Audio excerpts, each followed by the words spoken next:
Fantastic. We are live, aren't we? Oh yeah, hell yeah, we are. It has been a minute. Well, we took a couple of weeks of hiatus. Yeah, we'll call it a hiatus, but we're back. We're pumped up. It Exactly. was all worth it. And with a brand new business, of course, like as there's always going to be some drama out there. Yeah, good thing we took a break because we got to let companies, do their thing, and now we get to talk about it. Exactly. I mean, we got to have something to like go, "Hey, guys, what's going on?" And, Yeah, not just keep it at like the whole B2C, which, yeah.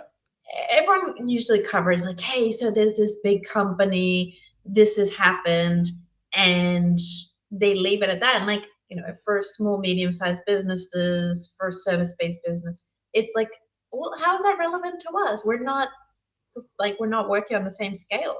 Yeah. Well, the cool thing is we can always connect it back. Like there's always some kernel where you can take it and say, okay, maybe we're not a global media company, but we do this one piece of it.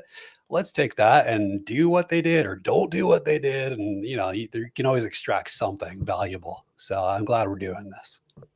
I agree. And you know what? I'm gonna get personal about this one this week because Yeah. this just brings all the childhood nostalgia back for me, and I'm just like, guys, what in the hell are you doing? I mean, Yeah. okay, fair point is that like I didn't even think that the channel existed anymore, Well, and let's tell people what we're talking about. So, oh, I like, was I was just oh, you're building toward it. Okay. Go ahead. I was, yeah, I was just like, well, Stay on a let's roll. Go build ahead. it up. And in case you haven't guessed, we are talking about MTV. Aaron, do you want to MTV. share a bit more? MTV, yeah, it used to stand for music television. Now it stands for my music is nowhere near the station anymore, I guess. It's like missing in action, missing TV. Missing music on my TV. So yeah, MTV started, I don't know why I know this, but it's August 1st, 1981 was the launch day of MTV. First video ever aired was, did you know? No. Video Killed a Radio Star by the Buggles. It No, was. really. Yeah, it was. It had a really successful run as a music-centered programming station, Mm, empire, merchandising empire. It was music-centric until, I mean, they formally dropped the music from the name February of 2010. So right. this is a while in the making. But what we're hearing now is, and this affects Europe, like the Europe MTV subsidiary stations and things. But so you have like main MTV, which has basically been non-music programming, reality programming, and web clip roundups and things for a while. But there were these other like parallel stations running, like MTV 90s or 80s or Club MTV or MTV. Music, like dedicated music channels. But now Mhm. MTV, because of this Paramount Skydance merger thing that's happening, they're saying, yeah, we started to care less and less about music. Now we don't care so much about supporting these channels anymore. So Yeah, I mean, they yeah, went in and they're just tried cutting to. them in a year. I think by the end of the year, they're gone. And what are you left with? You were left with the reality programming. You're left with web clip roundups, and it's pretty far from. I mean, 1981 to now is a good run, but you're straying pretty far from if you started as music television and said, maybe not so much. Now you're not music at all. It's pretty big departure. Yeah, like I get from their point. Like they were like, okay, we want to cost cut, Mhm. and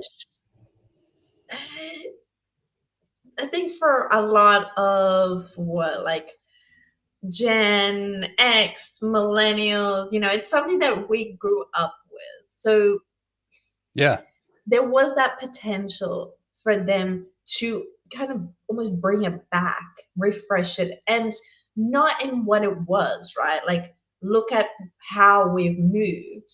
And this yeah, is for, this applies for other brands, say, for example, if you've been operating for a decade and you've got like a service that isn't necessarily generating income anymore, or it's not what it used to be, right.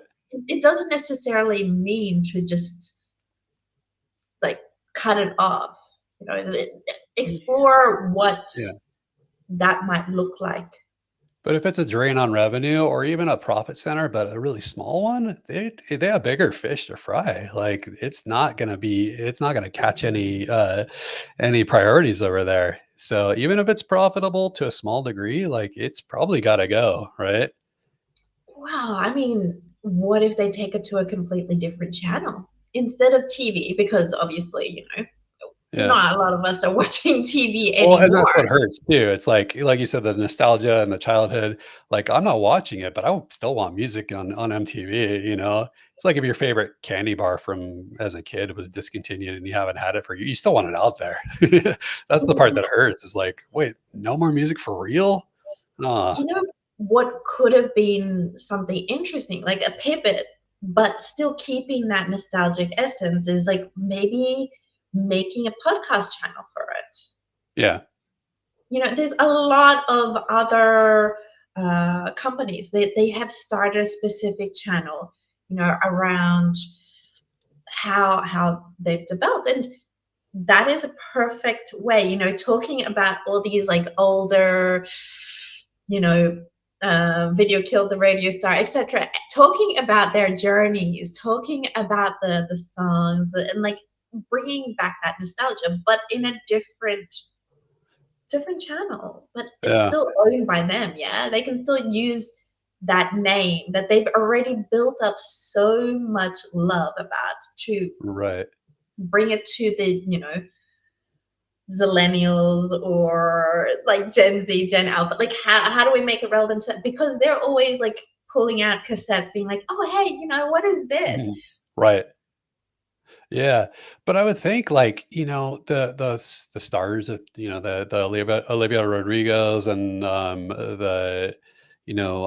Sabrina Carpenter's, like, I would think they would love I'm not them. I would think they would love a channel dedicated to their music, Mhm. and Sabrina Carpenter is really personable. She's gotten TV specials and things.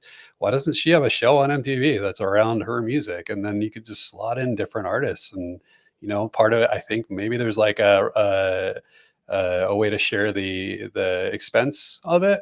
Maybe there's some kind of revenue sharing model or something, but just to drop the music said part altogether, after you've shifted it to back channels, say, oh, this is not priority, and then say, nah, we're just like cutting them off. And like I said, I think it's happening through Europe first. It's probably going to happen stateside too. But wouldn't, if you got artists involved and became MTV ambassadors again, don't you think like that might draw the Gen Z and people are nostalgic about MTV back, even if it's younger artists that are giving it new life? I think it's very much about looking at other channels.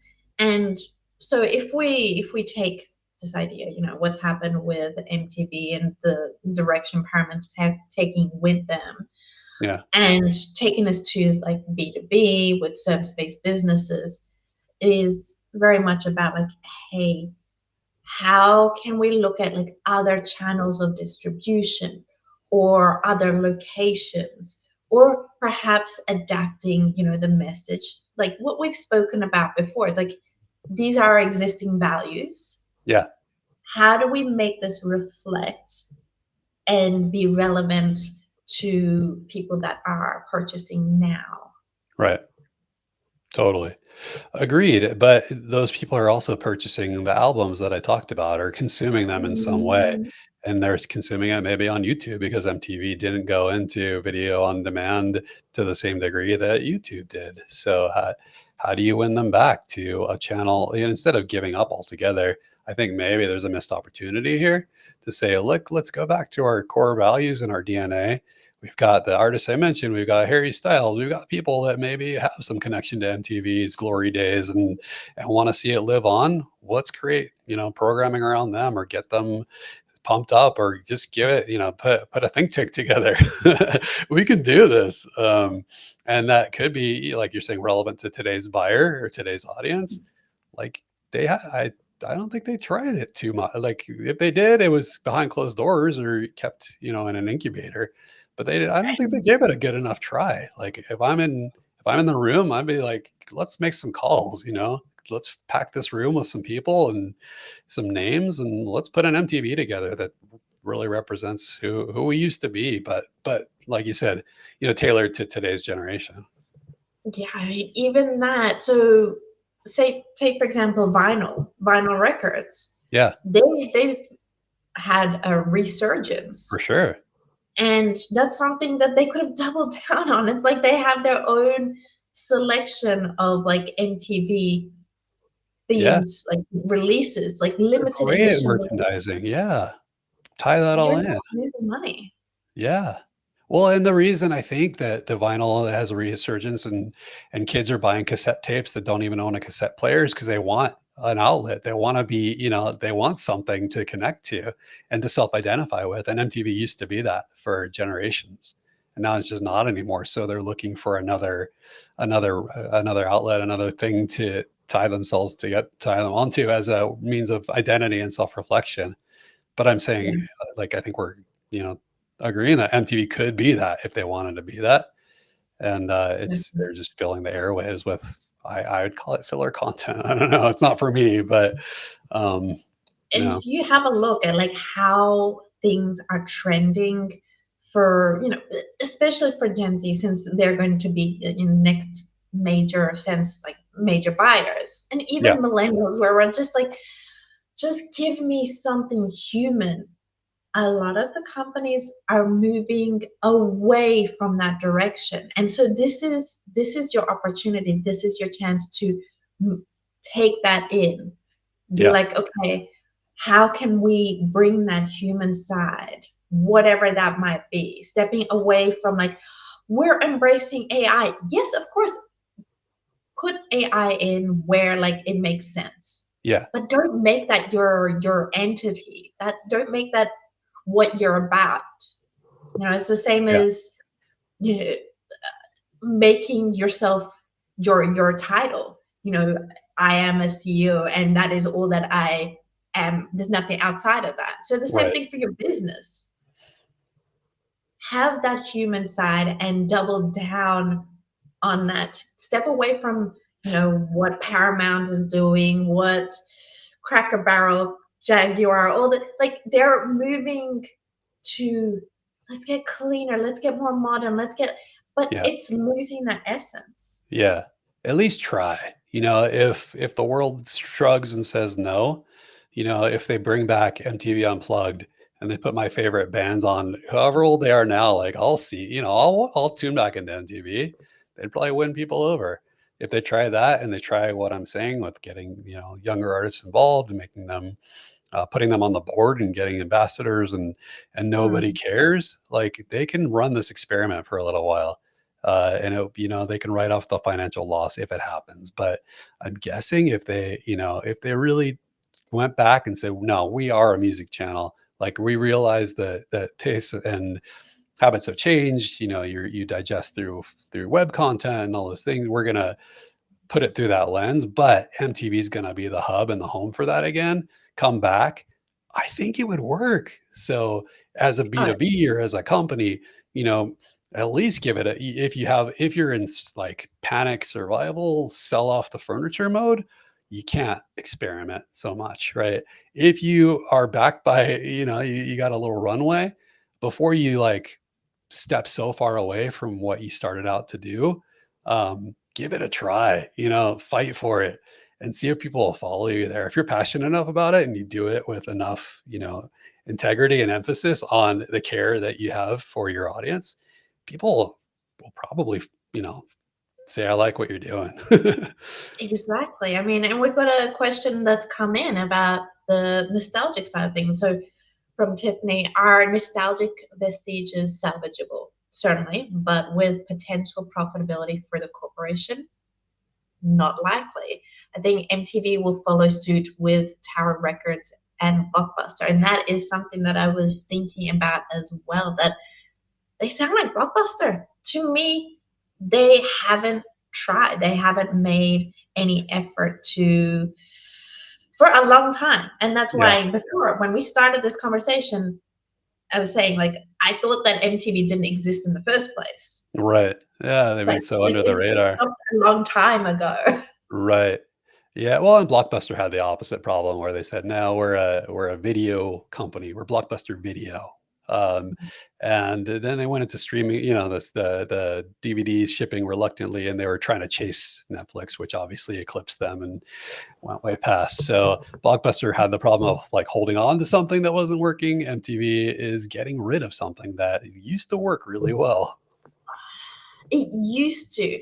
And I Yeah, think, like I said before, I really think that it is that distribution method that's failed them. And they yeah, haven't, like, it's similar to Blockbuster in that they haven't tried other methods of distribution. And they haven't, say, for example, tried podcast or tried vinyl or tried, like, there's a lot of different ways to keep this relevant. And yeah. so, Sure. So the answer to that is, can you hold on to nostalgia and just preserve it in a bottle? Not really, because Netflix had every movie you could ever want, and then they made new content. So, and that's what brought subscribers. So, can you have just frozen in time nostalgia for this day and age? Not so much, right? You're gonna need to your legacy sequel at some point, and you're your going to have to revamping, keep yeah, your evolution. refreshing it. Um, but can you still find what used to make you one of one and make it relevant for today's audience? I think so. I would fight for that. Um, I would stand up on a desk and yell for it. I mean, agree to disagree. I think MTV, their brand, that brand by itself is built on that specific nostalgia, like listening to this old kind of music. Not old, but like, classics. There we go. Mhm. Classics. And that's something that they could base, not always just keep on going on, like, okay, the same songs, but like this is what that they could, like, the base their brand and their decisions on. So like, same as what we were talking about going into the vinyl. No, like, don't just like jump onto Spotify, because like that's kind of almost a clash. Mhm. But to loop it back before we wrap this up, in terms of, you know everyone else who's listening, how to apply this for your own business. Focus on the human side. Focus on, what are other ways that you can bring things to life, while not like being like, hey, let's just modernize this because it's failing. Right. What are other industry verticals that you could partner with, other distribution methods, other things. Right. Any thoughts before we wrap up, Aaron? Yeah. Well, I'll just throw back in before you do a full, like fully committed pivot away from where you started. Just make sure that you're ready to like fully walk away and that your audience is in line with you. Yeah, we hate Yeah. music now. Good move. Way to go. Um, yeah. If not, you gotta rethink it. Oh God. Good luck, Paramount, MTV. We salute you. And guys, thanks so much for listening. Heck If yeah. you have any ideas or businesses that you would like to see us tackle next week, Thursday, let us know in the comments or shoot us a DM. And in the meantime, thank you and have a badass week. See.